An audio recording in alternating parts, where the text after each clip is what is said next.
নমস্কার বন্ধুরা, আমি রিঙ্কু। আপনারা দেখছেন রিঙ্কুর সাধারণ রান্নাঘর। রিঙ্কুর সাধারণ রান্নাঘরে এই গ্রীষ্মের গরমে আপনাদেরকে অনেক স্বাগত জানাই। এই দেখুন, এই মৌরলা মাছ, এখানে এই 500 মৌরলা মাছ আছে। কেটে ধুয়ে তো পরিষ্কার করে রেখে দিয়েছি। মৌরলা মাছের সাইজটা তো একটু ছোট, এর থেকেও অনেক বড়ও হয়। মৌরলা মাছ ছোট হলে কি হবে, এর গুণাগুণ তো প্রচুর। এই গরমের সময় মৌরলা মাছ স্বাস্থ্যের পক্ষে খুবই উপকারী। আপনারা তো এই মাছ দিয়ে অনেক রকম রান্না করে খেয়েছেন।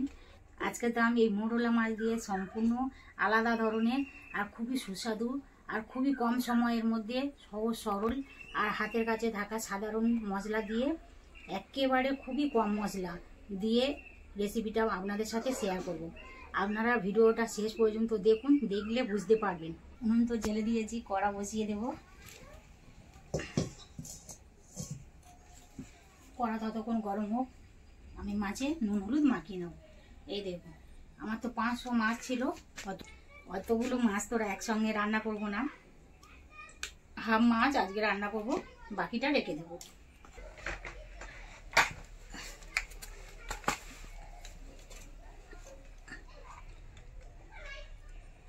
হলুদের গুঁড়ো,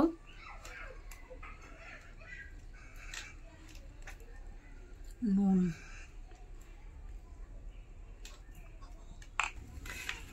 এইভাবে হলুদ আর নুন দিয়ে ভালো করে মাখিয়ে নেব।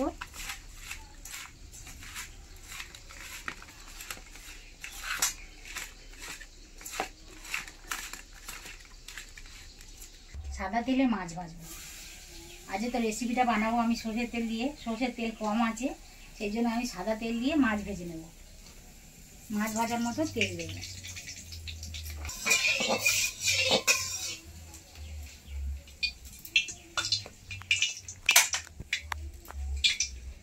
তেল ভালো করে গরম করে নিয়ে মাছ ভাজবো, তাতে মাছ ভাজতে খুবই সুবিধা হবে। এতগুলো মাছ একবারে তো ভাজা যাবে না, ব্যাচ অনুযায়ী ভাজবো দুবার করে। তেল তো ভালো গরম হয়ে গিয়েছে, নুন হলুদ মাখানো মাছ তেলের মধ্যে দেব।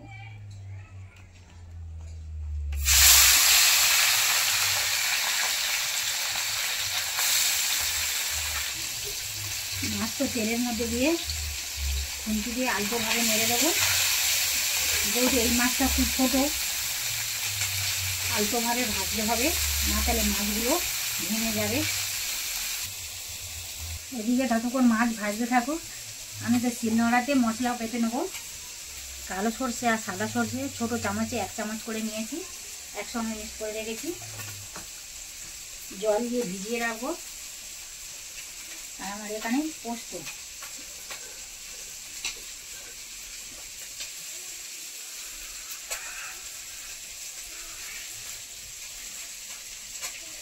এই আদা, সর্ষে পোস্ত আর আদা একসাথে শিলনোড়াতে বেটে নেব। আর অল্প একটু নুন দেব, যাতে সর্ষে না তিতো হয়।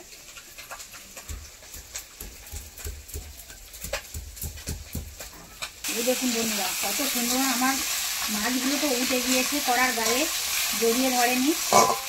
আর খুব তো কড়া করে ভাজবো না মাছ। আপনাদের তো বলা হয়নি আজকের আমার সাধারণ রান্নাঘরে কী রেসিপি হবে। সর্ষে পোস্ত বেগুন দিয়ে মৌরলা মাছের রসা। আশা করি তো আপনাদের ভালো লাগবে।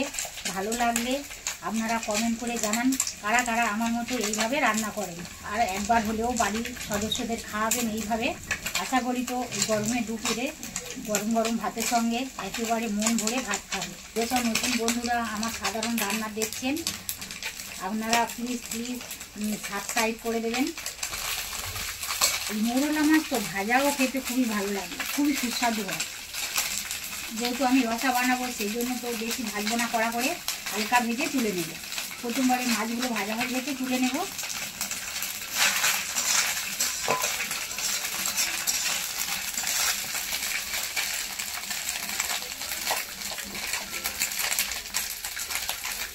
বাকি মাছগুলো তেলের মধ্যে দেব। একইভাবে মাছগুলো অল্পভাবে উল্টে দেবো।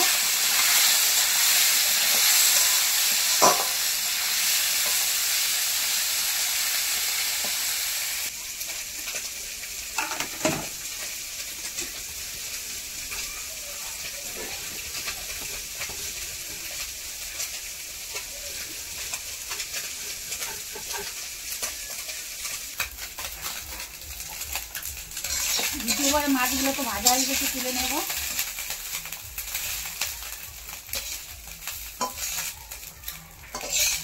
রেসিপিটা তো বানাবো সর্ষের তেল দিয়ে, কড়াইতে সর্ষের তেল দেবো।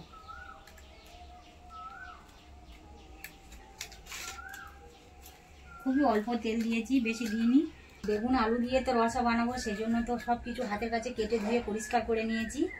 সরু সরু করে তো আলু কেটেছি, একেবারে সরু সরু, খুব সহজে কম সময়ের মধ্যে তো রান্না হয়ে যাবে।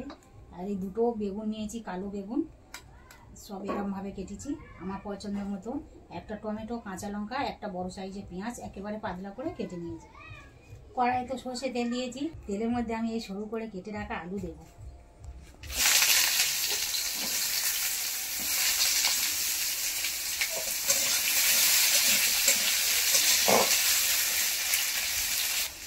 একটা তো পেঁয়াজ একেবারে পাতলা করে কেটে নিয়েছি, আলুর সঙ্গে একসঙ্গে ভেজে নেব।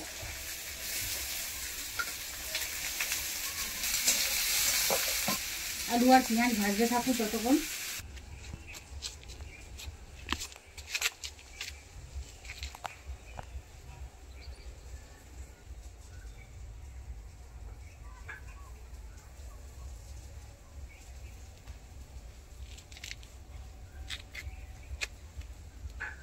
আলু আর পেঁয়াজ ভাজা ভাজা হয়ে গিয়েছে, অল্প একটু পাঁচ ফোড়ন দেবো। মাঝখানটা ফাঁকা করব, অল্প একটু পাঁচ ফোড়ন দেবো, যাতে খুবই কম সময়ের মধ্যে আমার রেসিপিটা বানানো হয়ে যায়। সেই জন্য তো আমি আলু বেগুন আগে থেকে ভেজে তুলে রাখিনি, তাতে সময় বেশি লাগে। এইভাবে বানালে তো খুবই কম সময়ের মধ্যে হয়ে যাবে। এবারে আমার এখানে দুটো কালো বেগুন ঠিক সব এরকমভাবে কেটে নিয়েছি। পাঁচ ফোড়ন তো খুব সুন্দর স্মেল বার হয়েছে। এবারে বেগুনগুলো এই আলুর মধ্যে দিয়ে ভেজে নেব।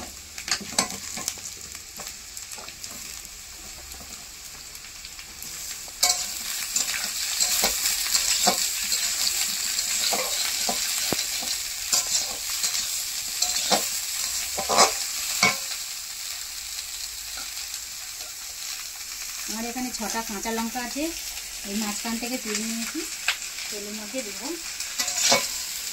বেগুন তো ভালো করে ভেজে নেব। বেগুনের গায়ের কালার তো চেঞ্জ হয়ে গেছে। এখন আমি এই একটা টমেটো লম্বা লম্বা করে কেটে রেখেছি, বেগুনের সঙ্গে দেব।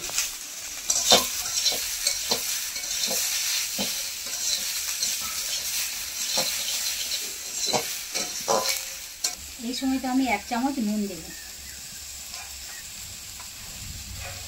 1 চামচ হলুদ গুঁড়ো দেব, আরও একটু দেব।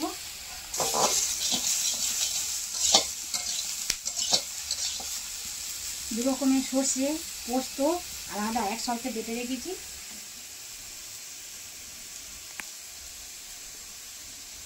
কড়াইতে দেব।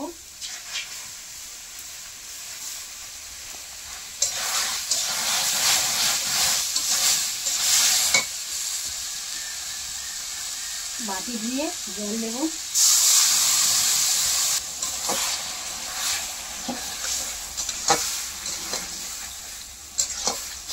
সর্ষে পোস্ত আদা সবই তো কাঁচা, এইভাবে কড়াইতে দেওয়ার পর কিছুক্ষণ ভালো করে কষে নেব। আর বাটি ধুয়ে তো জল দিয়েছি, বাটি দিয়ে জল দিলে তরকারি স্বাদ আলাদা হয়, আর মশলা পুড়েও যায় না, আবার বাটির গায়ে লেগে থাকবে কেন, নষ্ট হবে, সেই জন্য তো বাটি দিয়ে জল দিয়েছি।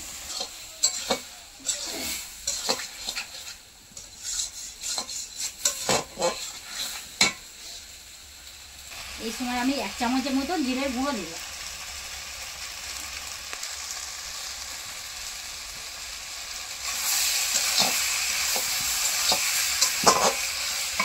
কালারের জন্য অল্প একটু কাশ্মীরি লঙ্কার গুঁড়ো দেব।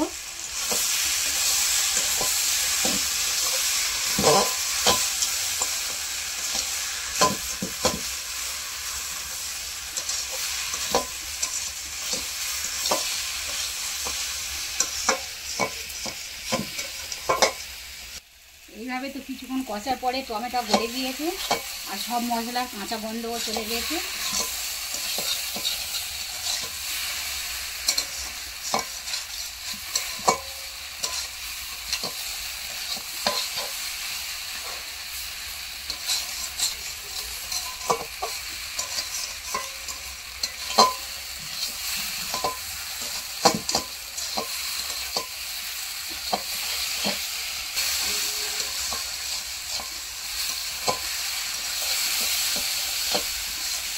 ভালো করে তো কষানো হয়ে গেছে, মশলা থেকে তো তেল ছেড়ে দিয়েছে।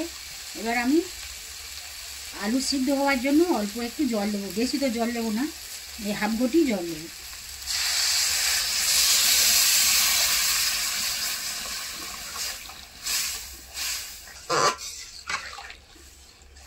জল দেওয়ার পরে খুন্তি দিয়ে এইভাবে একটু নাড়াচাড়া করে দেবো। ঝোল তো আমার বেশ ফুটে গিয়েছে, এবার ভেজে রাখা মাছ দেবো। মাছ দেওয়ার পরে খুন্তি দিয়ে একটু নেড়ে দেবো।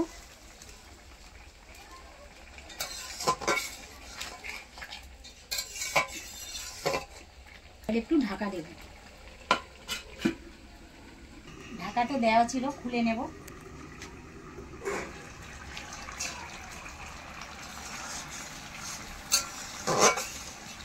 এই সময় তো আমি নুন ঠিক আছে কিনা দেখে নেব। আর আলু তো সরু সরু করে কেটেছি, সিদ্ধ হয়ে গিয়েছে।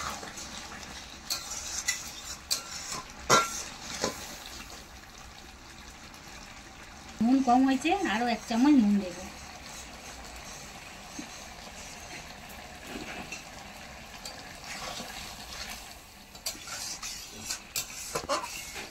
বেগুন দিয়ে মৌরলা মাছের রসাতে আমার একেবারে রেডি হয়ে গিয়েছে। দেখেছেন তো, এইভাবে বানালে কত কম সময় লাগে।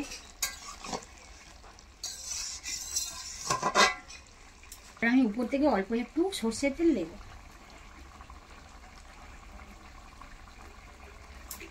মিনিট 2 এর জন্য ঢাকা দেব। ব্যাস, মিনিট 2 পরে ঢাকা খুলে দেব।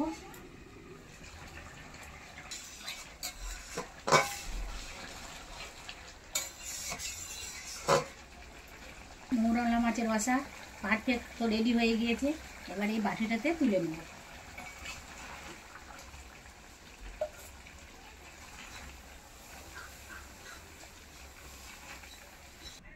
কেমন লাগছে দেখুন। এবার তো আমি গরম গরম ভাতের সঙ্গে গরম গরম সর্ষে পোস্ত কালো বেগুন দিয়ে মৌরলা মাছের রসা পরিবেশন করব।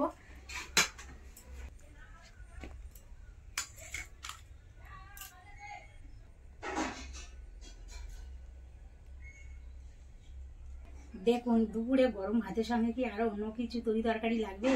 এইভাবে যদি বানিয়ে খাওয়া যায় না, তাহলে তো মন প্রাণ খুলে দুপুরের ভাত খাওয়া হয়ে যাবে। আমি জানি আপনারা বাড়িতে তো মৌরলা মাছ রান্না করেছেন, একবার না হয় আমার মতো এইভাবে বাড়িতে বানিয়ে খান। আর ঝটপট কমেন্ট করে জানাবেন কেমন হয়েছে। আমি রিঙ্কু, আপনাদের সঙ্গে দেখা হবে নেক্সট এপিসোডে নতুন কোনো রেসিপি নিয়ে। আপনারা ভালো থাকবেন, সাবধানে থাকবেন, সুস্থ থাকবেন। আর আমার সাধারণ রান্নাঘরে নতুন নতুন রেসিপি আপনাদের কাছে পৌঁছে যাওয়ার জন্য পাশে থাকা বেল আইকন ক্লিক করে রাখবেন। আপনাদের যদি কোনো নতুন নতুন রেসিপি আমার সাধারণ রান্নাঘরে দেখতে ইচ্ছা করে, তাও আপনারা কমেন্ট করে জানাবেন।